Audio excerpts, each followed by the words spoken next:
सध्याचे राज्य सरकार हे शेतकरी विरोधी असून पैसे देण्याचा तपास नाही, निवडणुकीच्या तोंडावर निव्वळ तकलादू योजनांचा पाऊस सध्याचे सरकार पाडत आहे, असा आरोप राष्ट्रवादी शरद पवार गटाचे राहुरी नगर पाथर्डी विधानसभा मतदारसंघातील आमदार प्राजक्त तनपुरे यांनी केलाय। राहुरी तालुक्यातील धानोरे, सोनगाव, तिळापूर येथे आमदार प्राजक्त तनपुरे यांच्या विशेष प्रयत्नातून मंजूर झालेल्या 3,03,00,000 रुपयाच्या विविध विकास कामाचा शुभारंभ आणि लोकार्पण आमदार तनपुरे यांच्या हस्ते करण्यात आला। यावेळी ते बोलत होते।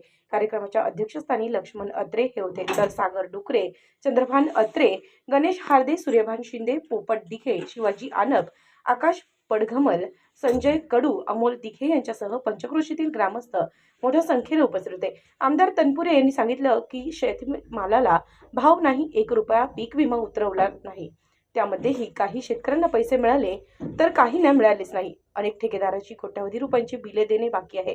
ठेकेदाराने 100 रुपये मागितले तर सरकार 10 रुपये देते। शेतकऱ्याला दिवसा विद्युत पुरवठा करण्याचा आमचा मानस आहे। सरकार बदलल्यावर मलाही खूप त्रास झाला असून जनतेची कामे घेऊन गेल्यावर संबंधित मंत्री महोदय आमच्यात सामील व्हा, तुमचे हे काम करू ते काम करू असे आश्वासन देत होती, परंतु माननीय शरद पवार यांच्यावर माझी निष्ठा असल्याने मी आहे तिथेच राहिलो आणि आता आगामी विधानसभा निवडणुकांमध्ये आमचे सरकार येणार आणि त्यावेळेस हे माझी झालेले मंत्री माझ्याकडेच कामे घेऊन येणार आहेत असा आत्मविश्वास शेवटी आमदार प्राजक्त तनपुरे यांनी व्यक्त केला आहे। निधी मागायला गेलो, मी काय माझ्यासाठी निधी मागायला गेलो नाही। शेवटी राहुरी नगर पाथर्डी मतदारसंघातल्या जनतेच्या विकासासाठी निधी मागायला गेलो। मात्र मला दरवेळेस उत्तर मिळाली की तू आमच्याकडे ये तर तुला पैसे मिळतील। आता मला तुमच्या सगळ्यांच्या भरोश्यावर मला असा विश्वास आहे की 2-3 महिन्यानंतर आता त्याच लोकांना आपल्याकडे निधी मागायला यावं लागेल असं मला वाटतं। या महाराष्ट्रातल्या जनतेनं लोकसभेच्या निवडणुकीमध्ये दाखवून दिलेलं आहे की भारतीय जनता पक्षाचं सरकार हे शेतकरी विरोधी सरकार आहे, ग्रामीण भागातल्या विरोधातले सरकार आहे। आता अक्षरशः पॅनिक होऊन आता वेगवेगळ्या योजना जाहीर करतात। ठीक आहे, आमचा काही विरोध नाही, तुम्ही सगळ्या योजना जाहीर करा। आमचे सगळे लाडके भाऊ बहीण, लाडके धीर सांगत असतो तुमच्याबद्दल विरोधी पक्षाचा आमदार म्हणून माझी आपली बाजू विधानसभेमध्ये सातत्यानं मांडत असतो। मी अक्षरशः कृषी विभागामधले काही सबसिड्या असतात, ट्रॅक्टरवरती सबसिड्या असतात, त्या शेततळ्याच्या सबसिड्या वर्ष 1.5 वर्ष झाले ते पैसे नाहीत। 1 रुपयाचा विमा भरला त्याची अजून थोड्या लोकांना काही पैसे आले, पण अजून त्याचे देखील पैसे आलेले नाहीत। 22-23 सालच्या अतिवृष्टीचे सततच्या पावसाचेही पैसे नाहीत। एवढं काय, मनरेगाची जी कामं होती, मनरेगाची गाय गोठ्याची प्रकरणं तालुक्यामध्ये, त्याचे देखील पैसे नाहीत। रोजगार हमीचे त्याचेही पैसे पेंडिंग आहेत। कित्येक ठेकेदार मला आता खासगीमध्ये बोलतात, जे मोठे ठेकेदार आहेत, जे अशा बजेटच्या रस्त्याची कामं करतात, त्यांचे अक्षरशः कोट्यावधी रुपये सरकारकडे पेंडिंग आहेत। 100 रुपयाचं बिल मागितलं की सरकार 10 रुपये देतं। अशी परिस्थिती मागचेच त्या ठिकाणी आमच्या शेतकऱ्याचे पैसे तुम्ही देत नाहीत। दुधाचं देखील अनुदान अजून सगळ्याला मिळालेलं नाही, पुढचं मंजूर केले, पण मागचंच त्या ठिकाणी आणखीन आमच्या सगळ्या दूध उत्पादक शेतकऱ्याला मागचेच पैसे मिळालेले नाहीत। अशा प्रकारे मागच्या पैसे पेंडिंग, मात्र पुढच्या योजना मात्र खूप मोठ्या जाहीर करण्यामध्ये सरकार व्यस्त आहे। मागचेच पैसे नाहीत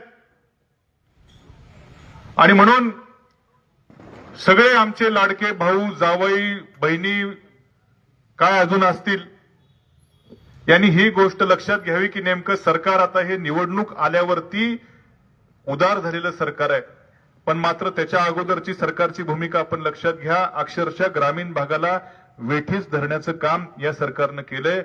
आमच्या दिवसा विजेचा शेतकऱ्यांना प्रश्न त्या ठिकाणी भेडसावत असतो। मी काही ठिकाणी राहुरी तालुक्यामध्ये दिवसा वीज देण्याचे प्रकल्प उभा केले महाविकास आघाडी सरकारच्या काळामध्ये। तुम्हाला सांगतो, अक्षरशः सरकार गेल्यानंतर त्या प्रकल्पाकडे इथल्या या सरकारनं ढुंकून बघितलं नाही। शेवटी सातत्यानं आंदोलन केले, विधानसभेमध्ये आवाज उठवले, तेव्हा आता कुठं ते काही ठिकाणची कामं चालू आहेत। महाविकास आघाडी सरकार सत्तेवरती आल्यानंतर मी त्या दिवशी आमच्या जाहीरनामा कमिटीच्या अध्यक्षांना सांगितलं, म्हटलं आपलं सरकार आल्यावरती आपल्याला शेतकऱ्यांना दिवसा विजेचं तातडीनं आपल्याला द्यावं लागणार आहे, ही मी सूचना त्या ठिकाणी आमदार म्हणून पक्षाच्या बैठकीमध्ये केली। लगेच म्हटलं सरकार आल्या आल्या 4 पैसे जास्त लागतील म्हटलं. काय फरक पडत नाही. आता 46,000 कोटी रुपयाचा तिजोरीवर बोजा पडतोय बहिणींकरता, तर दाजींकरता देखील अजून 5-6 हजार कोटी गेले तर काय फरक पडत नाही. पण शेतकऱ्याला त्या ठिकाणी दिवसा 20 तात्काळ सरकार आल्यावरती, महाविकास आघाडीचं सरकार आल्यावरती द्यावं, अशी सूचना मी आमच्या जाहीरनाम्याच्या बैठकीमध्ये केली आहे. मला वाटतं ती घेतली जाईल. अजून काही जाहीरनामा तयार झालेला नाही, पण मात्र अशा प्रकारचं शेतकऱ्याला त्या ठिकाणी मला एक सांगा, महाविकास आघाडीचं सरकार आलं 2019च्या ह्याच्यामध्ये आणि 2020च्या जानेवारी महिन्यामध्ये आपण शेतकऱ्याची कर्जमाफीचा निर्णय घेतला.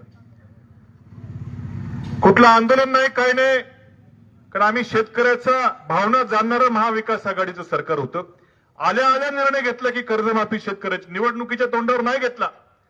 जे निर्णय निवडणुकीच्या तोंडावर होतात ते फक्त निवडणुकीपुरते असतात. सरकार आल्या आल्या कर्जमाफीचा निर्णय घेतला आणि भाजप सारखं नाही केलं. 17 अटी लावल्या, बायकोला घेऊन या, अमुक करा, हेच करा, ते करा. बटन दाबलं, अंगठा दिला, अंगठा की लगेच खात्यावरती पैसे वर्ग व्हायचे.